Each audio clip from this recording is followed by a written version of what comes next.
Hi, Dr. Mueller. This is Lynn again. I'm doing my neuro assessment checkoff at my home again. My patient's sitting over there, and now I'm going to be doing the 360 of the room just to ensure that I have no papers or anything hanging up for me to be looking off of to cheat.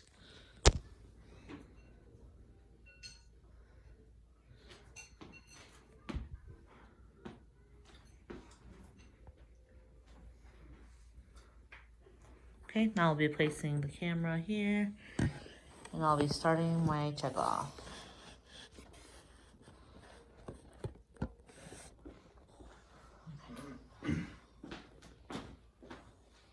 Come in. Hi, my name is Lynn. I'm a FNP student with the University of St. Francis. I'm here before the doctor comes here, just because, again, as a student, I'm just trying to learn how to work in the clinic. Okay. Can I get your name and date of birth, please? Thang, January 31st, 1997. Okay. Well, Sean, what brings you into the office today? Well, about a week ago, my hands just started tingling, and then I don't know, just kind of want to get that checked out. Okay. Is it hands as in both of your hands or just one of your hands? Both of my hands. Okay. Is it specifically the entire hand or just the fingers? Kind of my entire hand. Okay. Can you kind of tell me, have you noticed anything that brings on the tingling more so than others? No. No? Okay, what about the quality of the tingling? Is it kind of like just kind of aching, just kind of numbness, or more? Kind of like when it falls asleep and then you gotta touch it and like really tingly, like that static feeling. Okay. What about is that tinglingness kind of radiating up your arm anywhere at all? No, it just kind of just stays in the kind of like in the hands area. Okay. Have you done anything to help combat that pain at all, Shem? Nope, not really. No? Okay, no heat therapy, no medication, right? No. Okay, well, hopefully we can get find out what exactly is causing your pain today, okay? First, let's get a little background history of your health, okay? Have you ever been diagnosed with anything such as stroke, diabetes? No. No? What about anything like cardiovascular wise, coronary artery disease, peripheral? No. Okay. What about anything such as COPD, asthma? No. No? Okay, well that's good. So you're relatively healthy, huh? Yeah, I like to think so. Okay. Well, just getting a more background history of your from your family to see if they have any factors that we can put into what's exactly causing your pain today. What about from your mom, dad side, grandparents, paternal family, of course? Any of the diseases that we named earlier? Well, I know my dad had type 2 diabetes, and my mom, she kind of has a history of high blood pressure. Okay, are they both pretty well maintained? Yeah. Okay, that's good. So There's no kind of- hospitalization for those. Okay, that's very good. What about any history of maybe brain cancer, any tumors, anything like that? No. No? Okay. Looking at these past 2 weeks, have you noticed, apart from their tingling sensation in your hands, have you noticed any maybe fever, fatigue, weakness? No. Any shortness of breath at all? No. How have your bowels been? Pretty regular? No. They've been fine. Oh, that's good. You have been kind of keeping yourself safe, right, with everything going on with COVID? Yeah, doing my best, wearing the mask and everything. Okay, that's good. Been washing your hands and everything? Okay, that's good. Just want to ask you about some social history wise. Do you drink, smoke, at all? No? No. Any illicit drug use? Nope. No? Okay, what do you do for your occupation? I sell cars. You sell cars? Can you tell me what a typical day looks like for you? Just kind of make calls to my customers, and then if people come into the lot, I just kind of talk to them. Okay, do you type a lot at your work? Yeah, if I have to send in emails or anything. Okay, like yeah, that. just would make sure with that, with your hand kind of being in pain right now, just to kind of make sure maybe like a stress ball or something to have handy at your desk area to really help loosen your joints and stuff. Okay. Okay. And what about any new allergies or medications that you may have been started on? No. Nothing you can think of? No. Okay, Nothing. are you up to date on your vaccine, Shem? Yeah. Okay, well, thank you for all that history. Well, let me start your assessment to make sure that we don't miss anything and possibly find out what's causing that tingling sensation in your hands, okay? Okay, first I'm going to start with the cranial nerves. Of course, just due to the essence of time, I'll be doing everything unilaterally, but of course in the real clinic setting, I will do everything bilaterally to compare one side to the left. First, I'll be starting with the olfactory olfactory nerve, cranial nerve 1, which is a sensory nerve. Let me go grab something real quick. Can you close your eyes, Shem? And can you tell me what this smells like? Like Vicks. Okay. And that's correct. That was Vicks Vapor Rub. Next one, you can open your eyes now. Next one, I'm going to be cranial nerve 2. I'm going to be checking the optic nerve, and that's also a sensory nerve. First, I'm going to be sensing his field of range, field of vision, and if you could cover one eye, Shem, and then just let me know when you see my finger showing, okay? I see it. From the I see bottom. it. I see it. Okay. Next, I'm going to be looking at your optic disc. Okay. Of course, essentially, I would have the room dark, but for the purpose of this check off, I'll just kind of go through the motions. If you could kind of just look at the picture on the wall, and can you take off your glasses for me, please? Okay. I see the optic disc. It's nice and clear yellow. So it's looking as it should be, which is good. Okay, next I'm going to be, you can put your glasses back on. Next I'll be looking at cranial nerve 3, which is the ocular motor, which is of course a motor nerve. And then I'll be looking at the cranial nerve 4, which is the trochlear nerve, and that's also a motor nerve. And then I'll be also looking at the 5th cranial nerve, which is a trigeminal nerve, which is both sensory and motor. And finally, the 6th nerve, which is the abducens, and that's also a motor nerve. So a lot of these cranial nerve 3, 4, 5, and 6 will be looking at the pupils and also eye movement. So if you could just look at my nose and then just follow my finger, okay, with your eyes. Okay, now I'm just going to go close to Shem and then go out, just accommodating, paying attention to the pupils to make sure that they constrict and dilate, and which they did. And now can you put your hand in the middle of your nose? I'm just going to make sure that his pupils are reacting to light.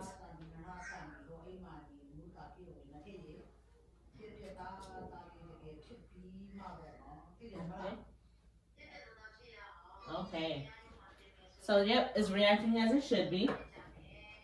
And next I'm going to be checking the sensory aspect of the trigeminal nerve, and I'll be taking a cotton tip and having Shem close his eyes. And just let me know when I'm touching you, okay, Shem? Yeah. Okay. And next I'm going to be checking the motor aspect of the trigeminal nerve. Can you open your mouth for me? Close. Open. Okay, looking very good. Next I'm going to be checking cranial nerve 7, which is the facial nerve, which is again both sensory and motor. If you could please smile for me, Shem. And then can you wrinkle your forehead? And then can you blow up your cheeks? Okay, very good. Everything is very symmetrical as it should be. Next I'm going to be checking cranial nerve 8, which is the acoustic nerve. So I'm going to be doing Weber's and Ryan's test on Shem. And Shem, I'll be hitting the tuning fork This is first I'm going to be doing the Weber's test. Just let me know when you hear, if you hear this better from the left, right, or bilaterally, okay? About the same. Okay.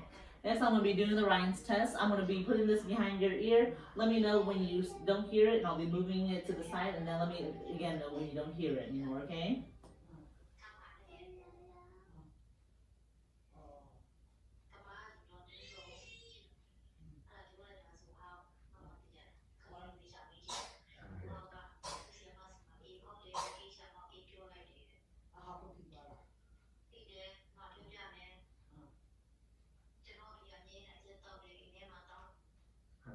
Okay, very good.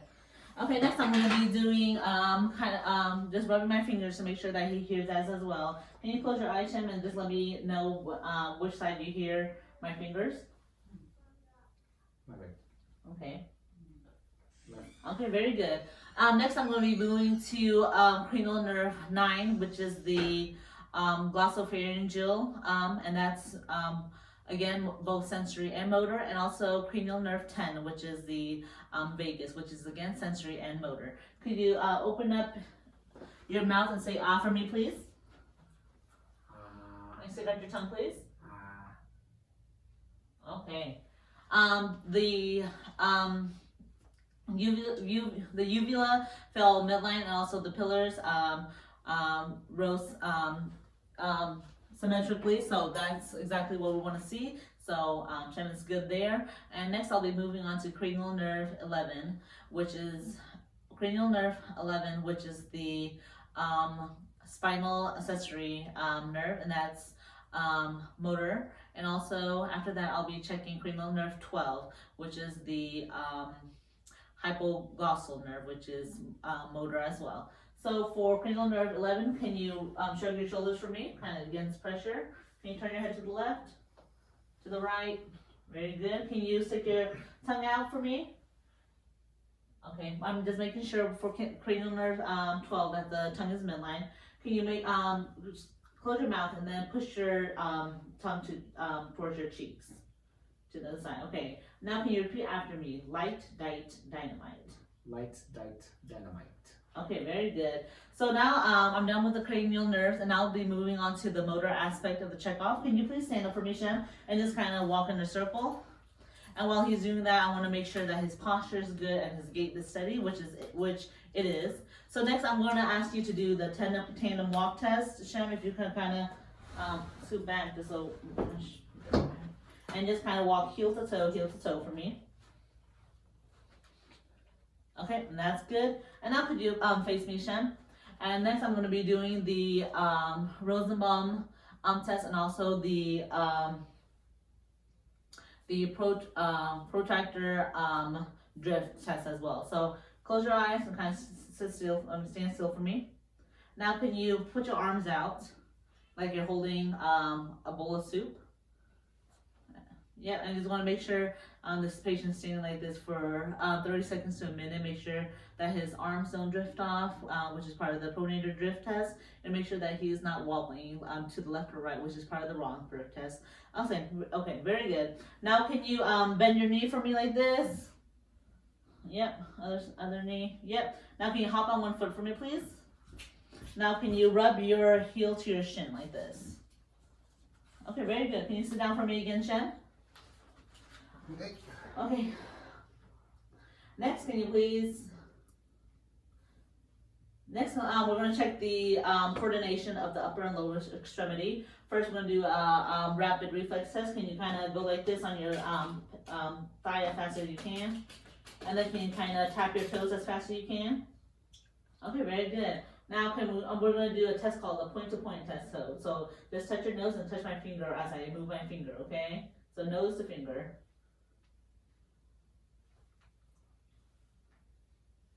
Okay, very good.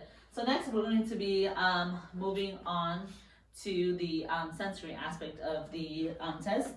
First we're going to start with the vibration test, and as we do this test, I'm going to do these series of tests. Shem, if you could please close your eyes for me, okay? I'm just going to, can you stick out your left hand, please? And just tell me if you can feel the vibration and which finger it's on, okay? Yeah. middle finger. Okay. Can I see your right hand, please? On my ring finger. Okay, very good. Okay, next I'm going to be doing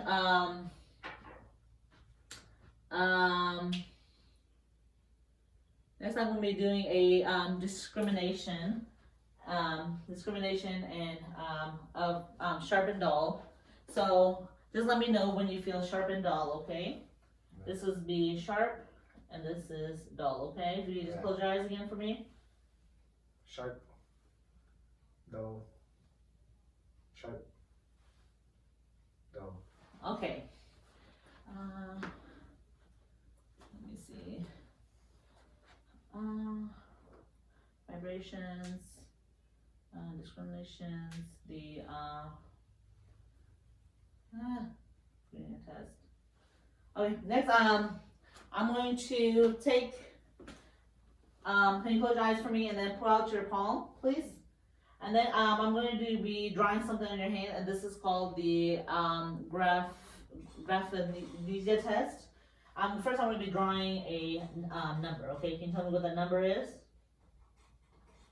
2. Okay, and next I'm going to be drawing a letter. Can you just tell me what the letter is, okay? H. Okay, very good. Next I'm going to be putting something in Shem's hand that's very recognizable, and then he's just going to tell me what it is.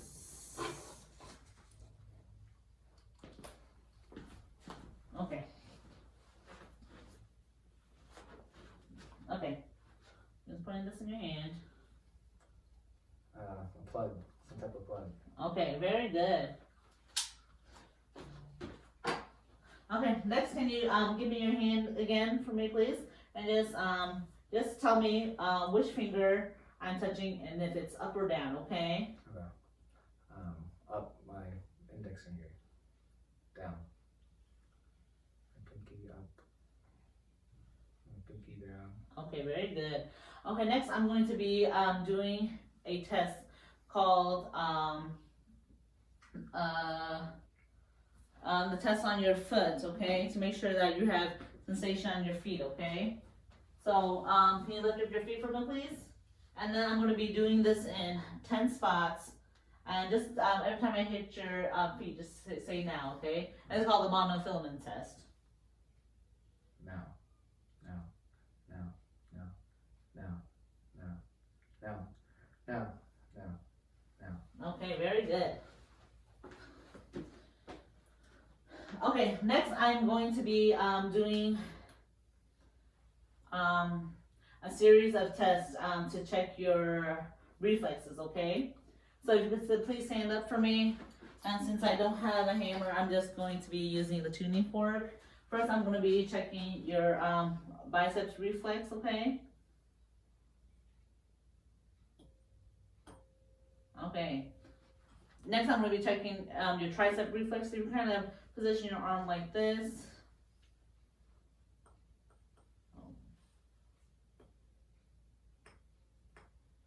Okay, very good. Next, I'm going to be checking your brachioradialis reflex, and it should be around 2 inches, 1 to 2 inches above the wrist. So, yeah. Very good. Next, if you could just please sit down for me. And I'm going to be checking the superficial reflexes of his abdominal. So if you just kind of, kind of go like this, just kind of making sure his umbilicus follows.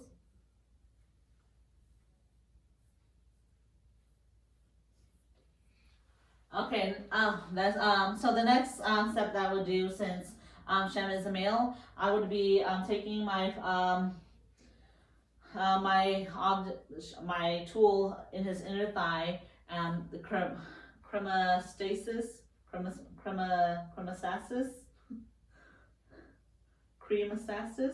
Yeah, that test. So, and I just want to make sure as I'm doing this, the testes are going to get closer to his body and kind of shrink, and that's just the body's natural way of protecting the testes. And then next, I'm going to be moving down to his patella region. Very good. And then I'm going to be moving down to his Achilles. Okay, very good. Okay, next, if you could please lie down for me, Shem. Okay, I'm going to be the series, these two series of tests called the kerning and also the Brzezinski test is going to be checking for meningitis. First for the Brzezinski, the kerning test, can I have one of your legs, Shem?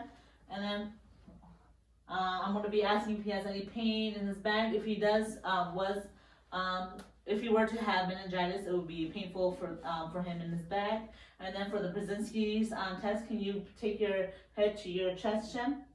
And then also that would, if that was painful for him, that would also indicate positive meningitis as well. And then now can you take your right feet and then kick my hand, please?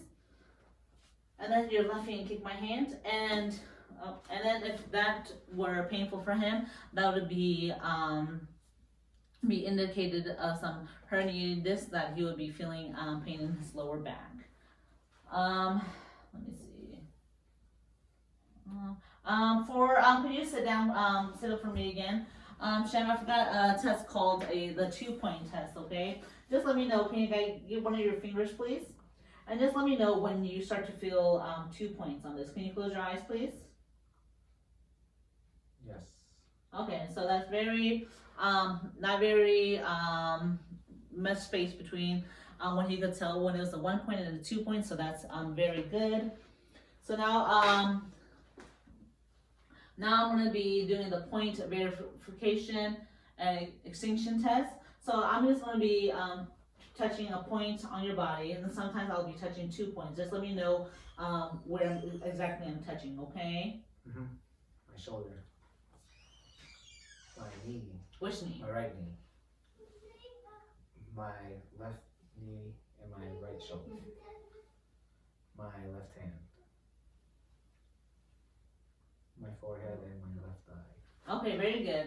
So I believe that is the only test that I may have forgotten. So let me go chart some things, Shem, and then I'll get back to you. Hopefully get some answers and bring the doctor in for you, okay? Okay. Okay, thank you. And that concludes my tech off, Dr. Mueller. Hope you're having a good day. Bye.